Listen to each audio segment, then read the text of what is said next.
February the 26th, 2026. Guys, you're looking at an article from the Eurasia Review. And this is about, of course, Khamenie, and there's a picture of him. What's happening is they've had internal riots and protests now going on for several weeks, and a lot of people have been killed. Now, it looks like just a couple of days ago that his compound, the Matahari compound, was attacked and infiltrated by 150 different, some type of special military group. I'm not sure exactly what it was. And the Iranians are saying that it was multiple countries involved with it. A lot of people are saying it was mostly Iranian, like Sunni guards and stuff that are against the Ayatollah. Anyway, he's got a big complex with several layers of defense. One compound built within the other with fences and goes on and on. So you've got a lot of problems getting in there, and he has 8,000 specialized troops to guard him. And it looks like it's almost a siege to where those 8,000 have been forced to move into the compound with him. And if he's even there, but they say they think he is, it's either there or in an underground bunker at their largest nuclear base. Now, we didn't get the large when Trump came in there and took out that one nuclear complex. They have a larger one than that. And there's a bunker under it, and that may be a big problem when it comes to changing the situation with within Iran. But again, they said 150 that penetrated the first level and got in there. They killed a lot of his guards, and most of them, if not all, got back out and escaped into the civilian population and possibly are being hid there now. Let's read just a little bit about this, because now in that complex, guys, it's not that big, but it's very, very well protected. It says that it's the office of Al-Khameni. It's got the residence known as Bet Azara, the Hosseini Khomeini, a speech hall, the residence and office of Murtaza Khameni, I think that's his son. Next in line, the Guardian Council, the Assembly experts, the headquarters of the Judiciary, the Minister of Intelligence, the Supreme National Security Council, and the Expediency Discernment Council. So this is their government. In other words, they have put everything, all their eggs into one basket into this compound. And now it is under siege. It needs to be. And it looks like, now just saying, looking at, again, the art of war, when would you move in? Would it be when the citizens are at their strongest and they're pushing back? They've kind of got them in one place? I don't know. We'll see how that works out. Again, there could be other variables. It says the perimeter constitutes one of the central nerve centers of Iran's political and security power structure.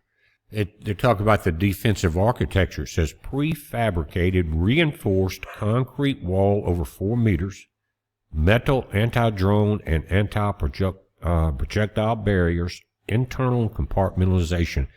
Each building has its own enclosed perimeter wall. That's what we're talking about.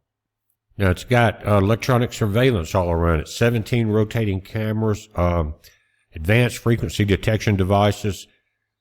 Several cameras were reportedly disabled at dawn, advanced frequency detection devices, anti-surveillance systems, mobile phone jammers, drone neutralization systems, and anti-aircraft defense batteries positioned around the site. It has approximately 8,000 personnel from various military and intelligence units, and they're responsible for securing the complex. They were penetrated last night, guys. They went through some of the first barriers, or last night, 3 nights ago. Now, the EMK there in Iran claims that the pro-regime casualties were heavy, but no precise figures are available, adding that they noticed heavy ambulance traffic into the compound throughout Monday. Al-Akbar corroborated the clashes, calling it one of the most dangerous and complex operations carried out by the MEK in Iran, with direct support from foreign intelligence agencies. Again, that's a clue right there and a key to what may be about to happen. The plan involved the MEK infiltrating the complex, but it was foiled in its early stages before it could be implemented. But guys, it wasn't foiled all the way. You got a lot of casualties inside that unit. And these people outside of that barrier that infiltrated, again, had multiple countries using their intelligence and their capabilities to push through that barrier. And it was a test push. You see what I'm saying? They wanted to test how strong these barriers were, what they would have to do in the next push. And that next push would be probably coming very near any attack point. Would it be pre or post or during? We don't know, but very close to that point, so that everyone opposing the Ayatollah could take advantage of that situation. And we mentioned his son there, probably the next one in line if the regime holds up.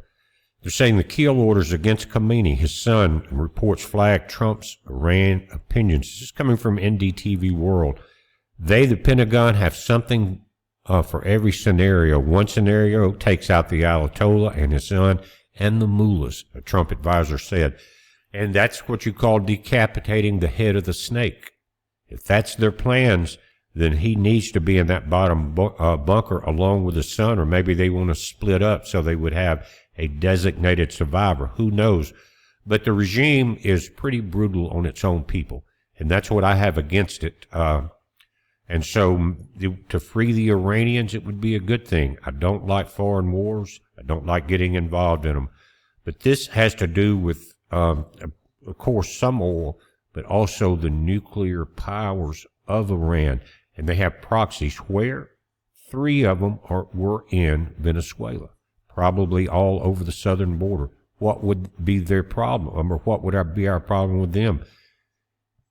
Since Iran is dead set on making nuclear weapons, and I bet you they have plenty, I don't care what anybody says, they've been doing it a long time, then those weapons would be used here in the North American continent against us by those proxies, along with Biden and Mayorkas' 4 years of open borders. We don't know what's here, do we, guys? We don't know.